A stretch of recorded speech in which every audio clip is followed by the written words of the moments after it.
विधानसभानि मानगोनां स्पिकार बिश्वजित दैमारी बिथांनि दैदेननायाव आरो बिथांनि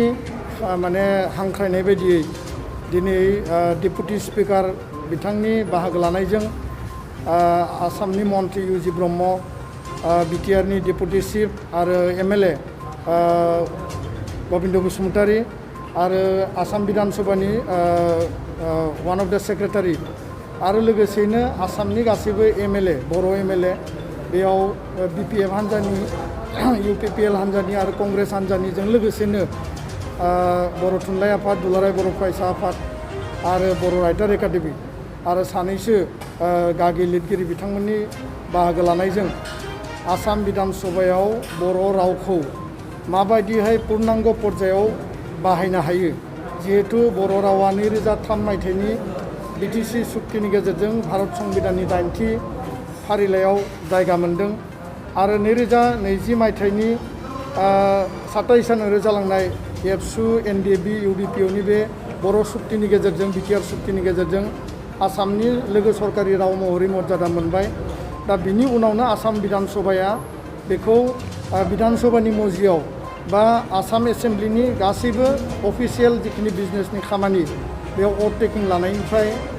बेयाव माने कुइसन आवाराव सोंनायनिफ्राय लानानै इन्टारेक्शननिफ्राय लानानै जिखिनि ड्राफ्ट रुल जिखिनि आयेनारि माखासे गेजेट नटिफिकेशनफोर ओंखारगोन बे बिथिङाव आसाम विधानसभायाव बाहायनो थाखाय मानगोनां दिनै स्पिकारा बे मेलखौ लिंदों आरो बेयाव दुलाराय बर' फरायसा आफादनिफ्राय असमिया रावा आसामनि सरकारि राव बर' रावा दिनै लोगो सरकारि राव जाबाय आरो बे असमिया रावजों लोगोसे समान पर्यायनि बाहायनो हानाय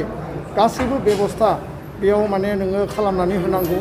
आरो बेयाव स्टाफ एपइन्टमेन्ट होनांगौ ट्रान्सलेटर इन्टारप्रेटार आरो रिपर्टियार बा ड्राफ्ट खालामग्रानिफ्राय लानानै जिखिनि बेयाव स्टाफ नांगौ बे स्टाफफोरखौ सम पर्यायनि होनांगौ आरो बिनि अनगायैबो आसामनि गोबां डिसि अफिसाव एसडिअ बा पन्सायत बिडिअ लेभेल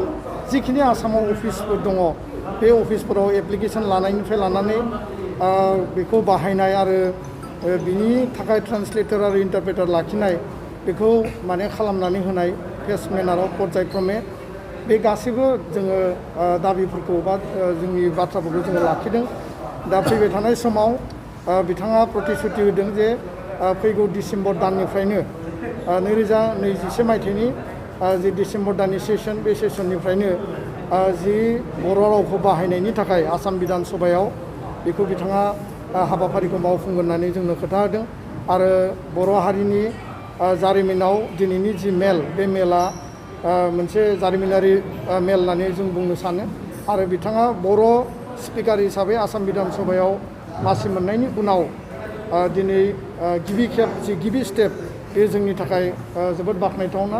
आरो बेखौनो जोङो सानो जे फैबाय थानाय समाव नैबे जि बर' रावखौ बाहायनायनि थाखाय जिखिनि हाबाफारि मावलांनांगौ जोङो ज'यै उननि समाव आरो सावरायबावगोन आरो बड'फा उपेन्द्रनाथ ब्रह्मआ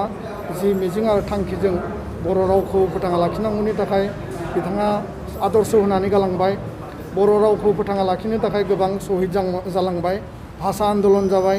आरो बे शहीदनि बिनिमयाव दिनै बर' रावखौ जों नैबे मर्यादासिम जों लाबोनो हादों उननि समाव जों जुजिलांनांगोन आरो साफ्रोमबो बर' हारिया माहारिबाद बर' हारि रावखौ मोजां मोननाय बर' रावखौ अनसायनाय बर' राव रायलायनाय बे बिथिंफोरखौ नोजोर होनानै जुदि बयबो जोथोन लायोब्ला बर' रावा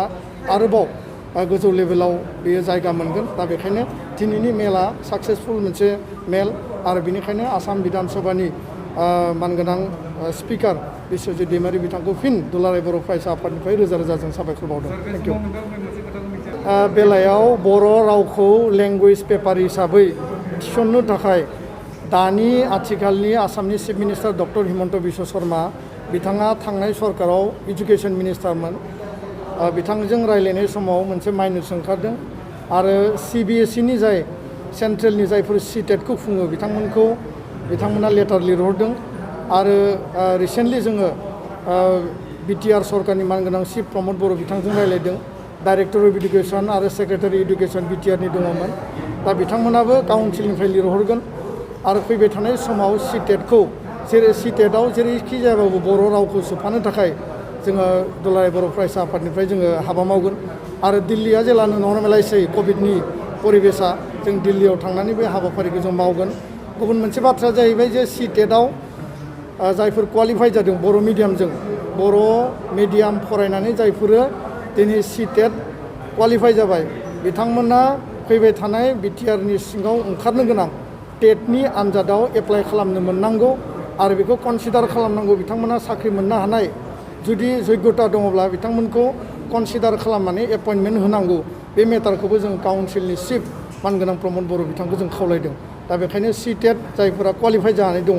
बर' मिडियाम बेकग्राउन्डनि बिथांमोना बांद्राय जिंगासिनो गोनां गैया जों उननि समाव रायज्लायबावगोन आरो बे थारैनो मोनसे डिसिसनाव एक्जिकिउटिभ काउन्सिलनि गेजेरजों डिसिसनाव फैगोन होननानै जोङो मिजिंथियो थेंक इउ